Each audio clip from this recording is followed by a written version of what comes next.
खबर उत्तर प्रदेश के आजमगढ़ जिले से है, जहां महाराजा सुहेलदेव राजभर जयंती समारोह के मंच से प्रदेश सरकार के कैबिनेट मंत्री अनिल राजभर ने विपक्ष के साथ साथ अपने ही गठबंधन के सहयोगियों पर भी तीखा हमला बोला।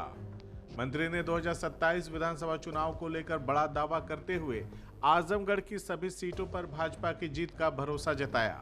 बता दें कि आजमगढ़ के माहुल कस्बे स्थित टिकरिया मैदान में आयोजित महाराजा सुहेलदेव राजभर जयंती समारोह में उत्तर प्रदेश सरकार के कैबिनेट मंत्री अनिल राजभर ने जनसभा को संबोधित किया। इस दौरान उन्होंने कहा कि सनातन और हिंदू धर्म की रक्षा करने वाले महाराजा सुहेलदेव को जितना सम्मान भारतीय जनता पार्टी की सरकार ने दिया है, उतना सम्मान आजादी के 7 दशकों में किसी भी अन्य राजनीतिक दल ने नहीं दिया। समारोह के मंच से मंत्री अनिल राजभर ने अपने एनडीए गठबंधन के सहयोगी दल सुहेलदेव भारतीय समाज पार्टी का नाम लिए बिना उनके नेतृत्व पर निशाना साधा। उन्होंने कहा कि कुछ लोग महाराजा सुहेलदेव के नाम पर अपनी राजनीति चमका रहे हैं और समाज को गुमराह करने का काम कर रहे हैं। उन्होंने ये भी कहा कि राजभर समाज अब निजी स्वार्थ के लिए समाज का इस्तेमाल करने वालों के बहकावे में नहीं आने वाला। मंत्री ने प्रधानमंत्री नरेंद्र मोदी और मुख्यमंत्री योगी आदित्यनाथ के कार्यों की सराहना करते हुए कहा कि भाजपा सरकार ने महाराजा सुहेलदेव के नाम पर शैक्षणिक संस्थानों की स्थापना कराई, उनकी भव्य मूर्तियां स्थापित कराई और उनके गौरवशाली इतिहास को जन जन तक पहुंचाने का भी काम किया। उन्होंने कहा कि महाराजा सुहेलदेव केवल राजभर समाज के लिए नहीं बल्कि सर्व समाज के सर्वमान्य योद्धा थे, जिन्होंने विदेशी आक्रांताओं से देश और धर्म की रक्षा की। वहीं कैबिनेट मंत्री ने आगामी 2027 विधानसभा चुनाव को लेकर भी बड़ा दावा किया। उन्होंने कहा कि 2022 में भले ही आजमगढ़ के नतीजे भाजपा के पक्ष में नहीं रहे, लेकिन 2027 में जिले की सभी 10 विधानसभा सीटों पर कमल खिलेगा।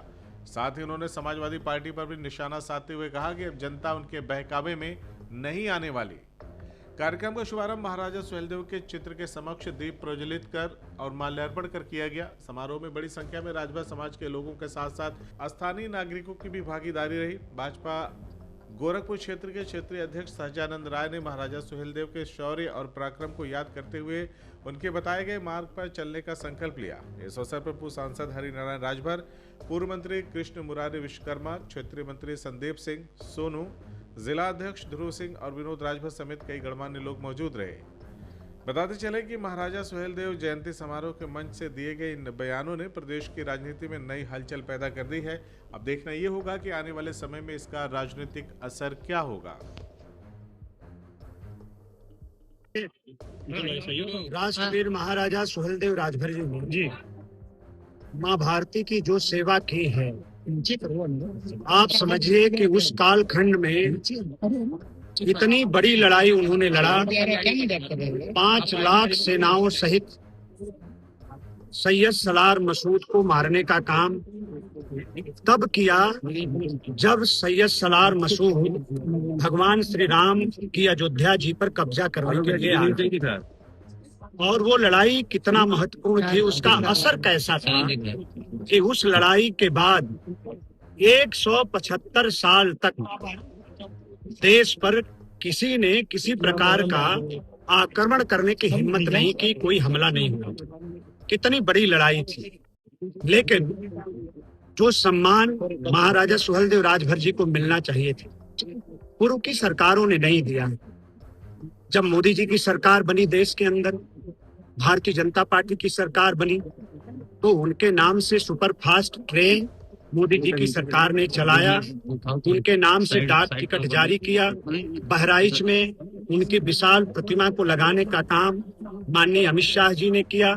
और उत्तर प्रदेश की योगी जी की सरकार ने बहराइच में जिस चित्तौरा के मैदान में लड़ाई हुई थी, वहां महाराजा सुहेलदेव राजभर जी का एक विशाल स्मारक बनाया।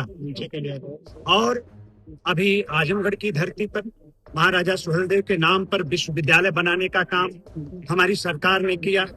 बहराइच के मेडिकल कॉलेज का नाम भी महाराजा सुहेलदेव राजभर के नाम पर हमारी सरकार ने रखा। और उत्तर प्रदेश की राजधानी लखनऊ के अंदर महाराजा सुहेलदेव जी की जो अकेले प्रतिमा लगी है, उस प्रतिमा को भी लगाने का काम भारतीय जनता पार्टी की सरकार ने किया है।